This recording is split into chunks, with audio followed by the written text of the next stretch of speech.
Welcome back to the channel and welcome back to beautiful Chiang Mai. Well, I'm about to go do some grocery shopping, and so I thought I'd talk to you a little bit about how I manage my money in Chiang Mai. I think this video will give you some tips if you're coming here for a short visit or if you're going to stay here long term. And stick around to the end because I'm going to give you a tip that could save you hundreds of dollars. I made a mistake and hopefully it'll help you not make that mistake. So let's say you land here in Chiang Mai. You're down there, you're getting ready to exchange your money, and you have a choice. You're not going to get the most competitive rate at the airport, but nonetheless you get you some money to go back and go to your hotel and start your vacation. Or you can just use the ATM machine, which that is what I would do if I'm coming to Chiang Mai and I needed to get Thai Baht. And I'll tell you why. So here's an example. Say you're going to stay here in Chiang Mai for 2 weeks, and you do the math and you say, you know what, I'm going to need about 30,000 baht, which is about $850 for your 2 weeks here. Now, I will go to the ATM once, maybe twice at the most, because what's going to happen is every time you use the ATM, most ATMs charge you a fee of 220 baht. That's about $6.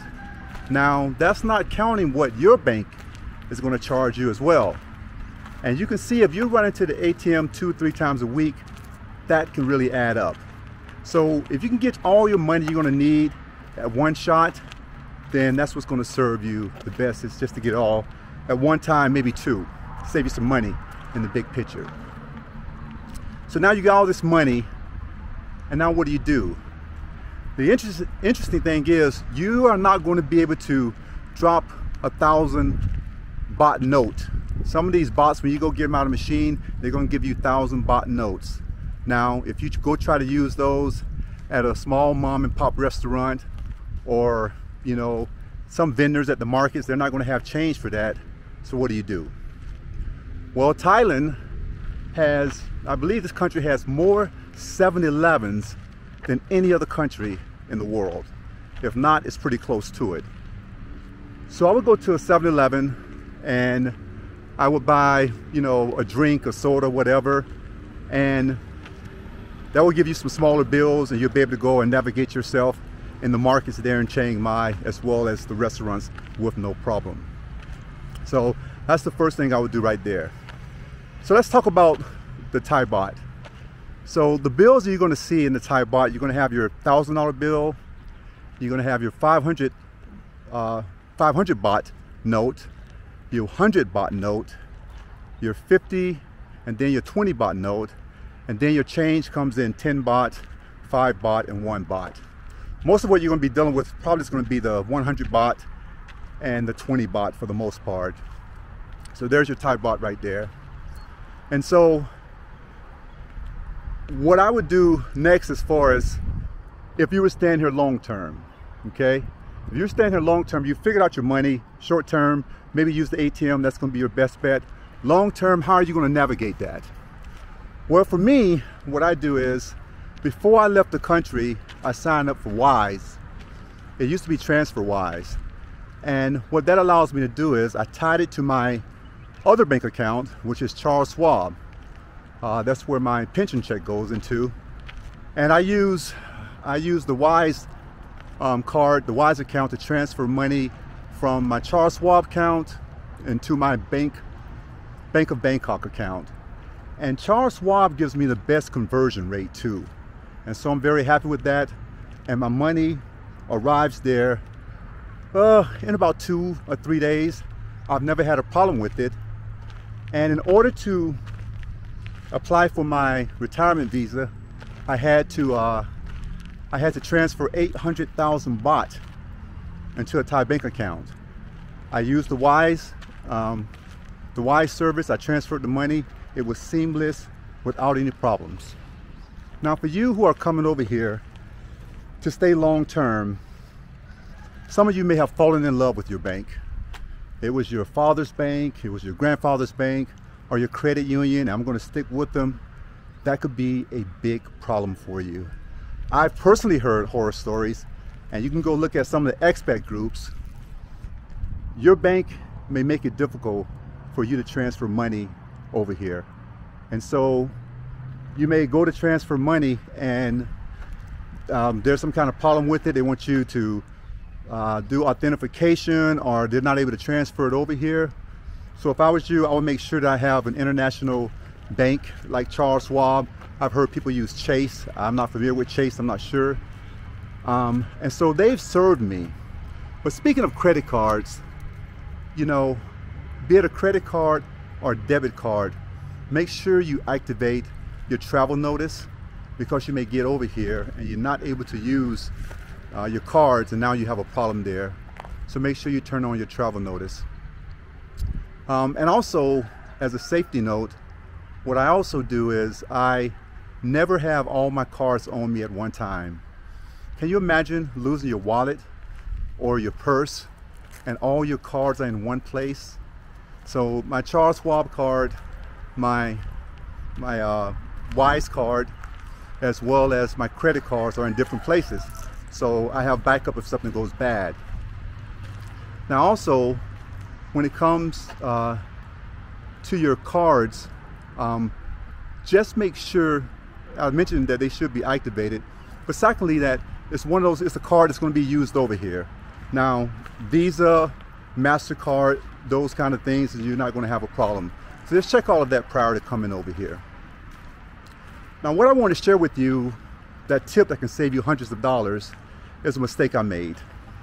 Now coming from America, we think that, you know, US currency is gold everywhere. You may find yourself over here stuck with money you can't use. So what I mean by that? So when we traveled over here, I brought several $100s with me, and I should say I brought several $1,000s with me over here.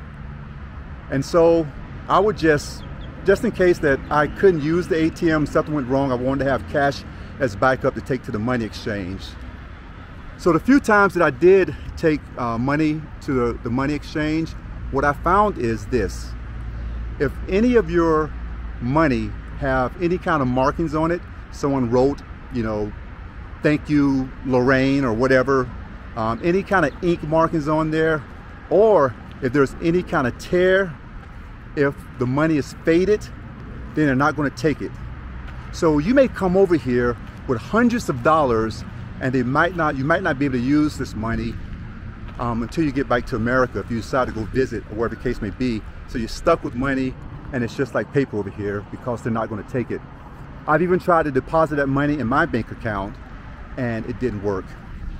But speaking of my bank account, if you, and this is just my experience with Bangkok Bank, I've had it for several months now. I love Bangkok Bank. Their mobile app allows you to do so much. I'll give you an example. When I pay my rent and my utilities, all I do, so for instance, for my rent, I pay 18,000 baht. And so my landlord gave me his account number, and I can put in his account number. I can transfer it right to his account. I get a receipt, which is a record of it, and I put in there, you know, and they have a place where you can put for notes. I put in there for rent, for March rent, I put in there, and then I send him a copy of that. So he has a copy of it, and I have confirmation of that. I also pay my electric bill, my water bill, my internet, my home internet, as well as for my phone service. It is that convenient. And what I like about it also is that I rarely have to carry cash, because they have the scan where you can scan QR codes. So for example, if I was to go to the mall and I wanted cow soy, and they have a QR scanner there where I can use my Bangkok, scan it, put in my 45 baht, however much it costs, and then I could pay them and turn around, show them the phone confirmation, and it's paid for. So I rarely carry any kind of Thai baht anymore, because even at the small mom and pops, they have those QR codes up there. It is very convenient. They notify you every time there's a withdrawal. So if I'm standing in the grocery store and I spent $1,700 on, I'm sorry, 1,700 baht on grocery, as soon as it's confirmed, I get a text message that says 1,700 baht withdrawal at Rimping Supermarket, and it's that simple. So money, if you don't do it right over here, folks, it can leave you stuck. So just to recap real quick, make sure you have an international bank that you can work with. Make sure you tell them you're going overseas for however long so that your cars are active. Understand that, you know, not all currency such as $1,000 baht is going to work everywhere. You have to break that down at a 7-Eleven. Your money's going to go a lot further over here, and especially if you play it smart and the way you, I guess, convert your money, it can go a long way for you. So that's all I have for today. How I manage my money here is really simple, really smooth, and I'm enjoying my life over here. So thank you for coming along for this video. I hope you get some value from it. Please like and subscribe and share, and I will see you in the next video. I love you. See you next time.